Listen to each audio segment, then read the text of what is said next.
廣播道有客到。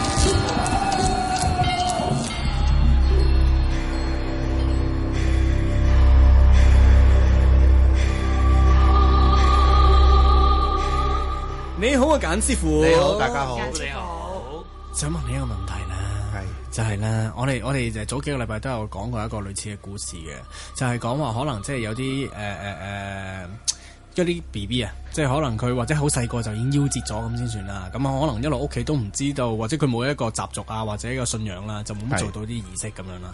咁但係我發覺唔知可能係幾多年之後咁樣，可能遇到一啲係師傅啊，或者有啲咩奇怪嘅事咧，再問嘅時候就發覺，原來佢因為當年你冇做啲咩儀式啊，佢而家一路都有跟住你，同埋佢已經長大咗好多啦，咁樣係咪真係會咁㗎？其實呢度有好多問題嘅，真係㗎，起碼3-4個問題。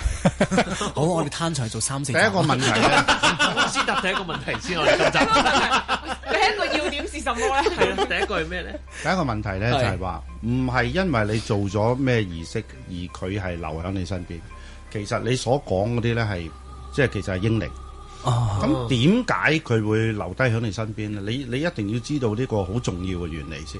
千祈唔好俾人哋去即係逃説咯，即係一味去遊説你，話俾你聽，你有英靈跟住你啊，梗嘅。而家你行出去啊，喂，你好似有嘢跟住你喎，咁即係個個都行呢一招㗎啦。咁即係10個有10個都行呢一招，即係唔係幾好。咁其實咧就係英靈咧，你要知道點解佢要跟住你。咁點解出咗世又唔跟住你啊？點解係要未出世跟住你咧？因為佢未有家門啊，係咪啊？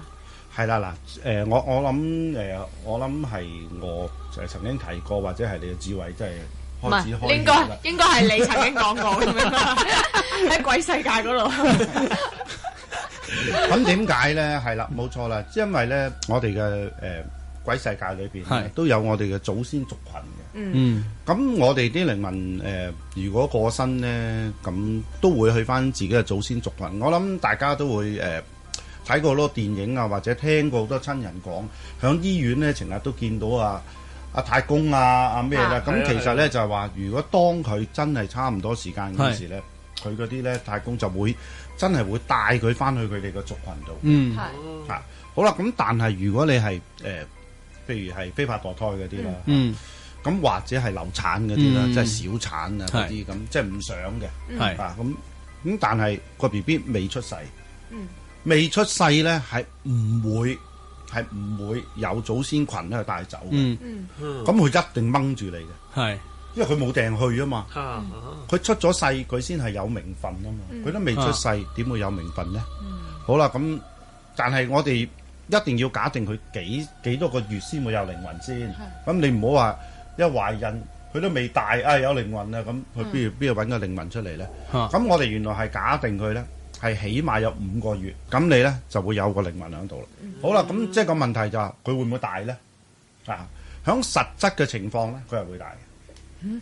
佢係會大嘅，因為咧佢一路跟住你咧，佢係會令到你，即係會令到你哋嘅氣咧係俾咗佢。佢係一路會長大嘅。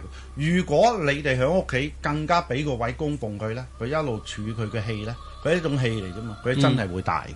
咁亦都反映過，曾經有一啲某人反映過，佢話佢一路大到咧，去到最尾佢就同我講，佢話我想揾翻個伴侶啊咁樣。即係成年啦，佢已經係啦，大到係啦。呢度又講緊第二個問題啦。咁佢大咗之後，你究竟同唔同佢做冥婚咧？呢個下一集啊。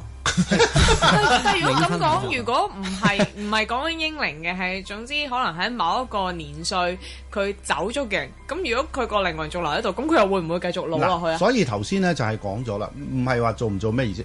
如果佢真係病死咗嘅咧，佢嘅家族認咗佢咧，佢係會帶佢走噶嘛。而家係講係唔走嗰啲而留喺人世間啊嘛。咁如果係我哋之前講嗰啲 case 話佢係意外嘅，所以佢翻唔到嚟啦。意外嗰啲佢都未必會跟到你啦。我哋每個人身體裏邊咧都有一個靈魂嘅。係呢個靈魂咧，好似個初生 BB 咁樣，你唔好諗住佢出咗嚟之後咧，可以同你去打下麻雀啊、釣下魚啊、傾下偈啊，係唔可以嘅，牛牛鬥鬥嘅，佢咩都唔知嘅，淨係記得翻佢當時嘅情況出嚟嘅。咁所以你見到佢，你猛嗌佢，佢可能即係好不幸地，你突然間見到有鬼啊咁啊！其實嗰個係你可能係你以往嗰啲親人咁計啦。但係你嗌佢，你估到可以同佢溝通啊、傾偈啊，係唔可以嘅。係佢都唔知你做乜。咁所以咧，你唔好淨係意會住細路仔係最。如果我哋曾經講過啦，如果病死咗，祖先都會帶佢走啦，係嘛？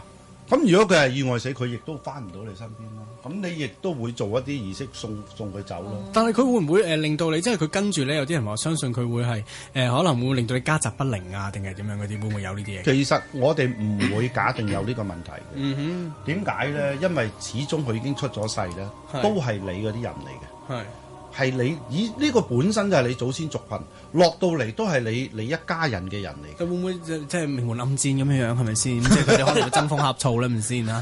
因為佢會唔會即係嗰啲妒忌就係我當年出唔到世。係有其他兄弟姊妹啊見到。如果你咁樣講咧，細路仔同青年同埋中年過身咧，如果都係冇分別嘅喎。哦，即係佢都係吽鬥啊！你意思？唔係冇分別啊！如果佢係要黐住你，咁佢都要黐住你㗎啦。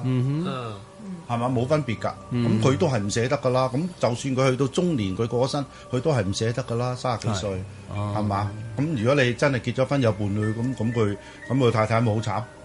係咪啊？咁啊前到幾時啊？咁啊人哋咪唔可以再有新生活？係咪先？呢個我哋唔可以咁樣去假定俾一啲聽眾聽咯。除非你係意外死咗，佢咧有機會流曬咗向我哋嘅人世間嘅空間。咁但係如果佢唔係意外死嗰啲咧，佢一定返咗鬼世界。咁亦都唔需要去留戀啲乜嘢㗎啦。咁即係嗰條線咧，就大家都斷咗。咁使唔使立個位俾佢嗰啲嘅？如果佢意外死嗰啲啊？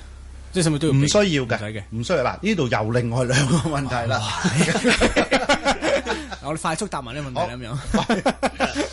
好啦，使唔使立位咧？英靈要立，點解英靈要立咧？英靈因為佢係冇人認領啊嘛，咁你咪要立位俾佢咯。立個位俾佢，仲要係響你自己屋企立喎。你唔好走去立咗咩？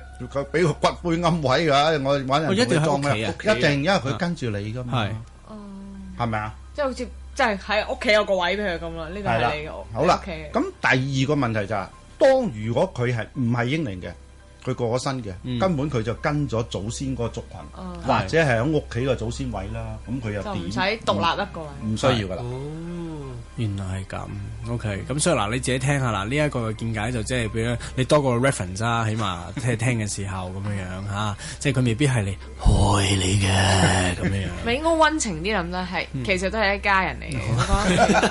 我覺得因為我成日都覺得，如果你就算即係唔係講 BB 啊，你有啲屋企人即係年紀大過咗身咧，啲人話好，有啲人話好驚啊嘛，話好驚佢翻嚟揾我咁樣。咁但係我成日覺得咁你係一家人嚟㗎嘛，佢唔會即係唔會好似嗰啲劇集咁，佢唔通翻嚟問你攞債咩？我覺得。你有冇講佢壞話？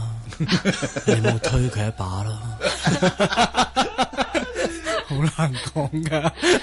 咁你做人頂天立地冇事啦，你對屋企人都唔好咁咪死啦。係啊，所以佢話，所以你要死。即係明我暗字嗰啲嚟。今日多謝間師傅，多謝晒。送客。